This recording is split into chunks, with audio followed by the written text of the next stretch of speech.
Scorpio. Hello, my dear Scorpio. Hello, hello, hello. So, collective reading. Okay? So, let's go tayo, my dear. This is going to be your super, super short. Super, super short talaga. Short na bang 5 minutes? Okay, short, short reading, my dear Scorpio. Okay? So, hindi po ito 100% na magre-resonate para sa ating lahat, mga my dear. So, please lower your expectation pagdating po sa mga general and even sa mga collective reading. Okay? And sa mga gusto po magpa-private reading sa akin, nilagay ko po ang link ng ating Facebook page and WhatsApp number sa ating description box down below. Okay? So, mag 5 minutes reading tayo. Okay? 5 minutes. Let's go tayo, dear. Cut na natin to into 3. Ano yon? 2 of sword. Okay? Dadapa ko lang muna siya. Okay. Let me see. Anong meron, my dear Scorpio? Anong energy ang masasagap natin today? Let me see. Ayan.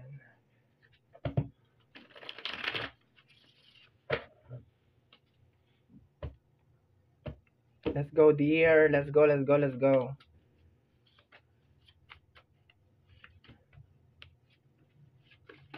Oh!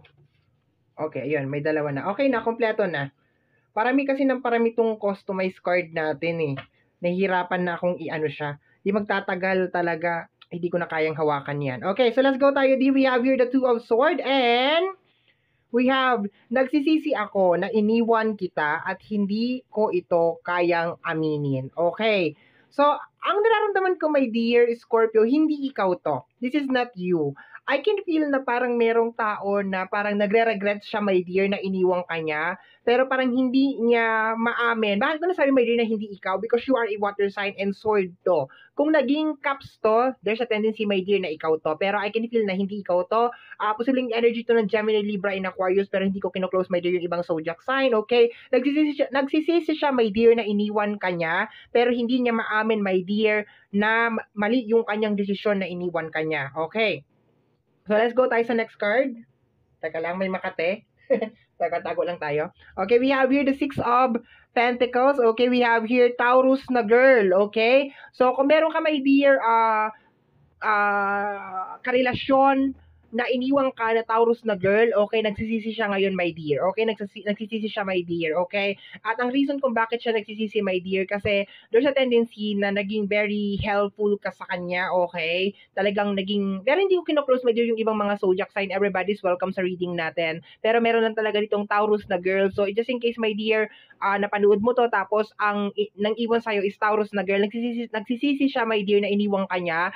Ang reason, my dear, kung bakit siya nagsisisi is because of may connection, my dear, sa usapin ng financial kasi 6 of Pentacles to. So, posibleng baka you've been very, very helpful sa kanya nung kayo pa. Talagang hindi mo siya pinababayaan, my dear, sa usapin ng financial. Pero once again, hindi ko po kino-close yung ibang mga zodiac sign over here. We have here the energy of the Judgment and pigilan ang nararamdaman, wala siyang gusto sa'yo. Okay? So, there's a tendency, my dear, na you still love this person, okay? You still love this person and I don't know, this is the time na parang ikat mo kasi judgment yung kasama. Ikat mo, my dear, yung connection ninyong dalawa kasi there's a tendency, my dear, na baka bumalik tong tao na to anytime soon, okay? We have here the energy of the King of Cups, okay? Baka hinihintay mo pa rin talaga siya, okay? May nagdidikta sa kanya ng mga gagawin niya, okay? So, I can feel, my dear, na may nagsasabi sa kanya na, ay, balikan mo si Scorpio, something like that. Pero, sa ngayon kasi parang, wala pa siyang lakas ng loob na parang aminin, harap-harapan sa'yo, my dear Scorpio, na, nagkamali ako, na iniwanan kita, something like that. Pero may nagsasabi sa kanya, my dear, na balikan kanya. Like, balikan mo na lang kasi, mas maganda yung buhay mo. Doon kay Scorpio, something like that. Yun na nakukuha ko dito. Pero once again, by the time na pinapanood mo to, kailangan mo siyang ikat as in totally, okay? Ikat, my dear, sa buhay mo because I can still feel na parang meron pa rin siyang puwang, my dear, sa puso mo.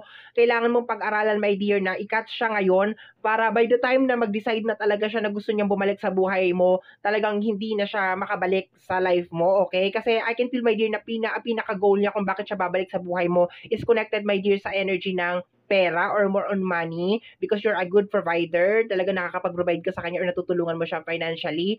But yun lang yon, hanggang doon lang yon. I think that is the reason bakit siya babalik, okay? So, my dear Scorpio, ito ang ating nasagap for today. This is your collective reading. Somehow, my dear, kung nagustuhan mo ang ating reading for today, don't forget na mag-subscribe. Hit, my dear, ang notification bell para ma-update ka every time na meron tayong mga bagong upload. And free to like, free to share, free to comment sa lahat po ng ating mga videos. Once again, my name is RJ, also known as Apo J. Maraming salamat po. And until next time, bye-bye. Thank you, my dear. Hindi umabot.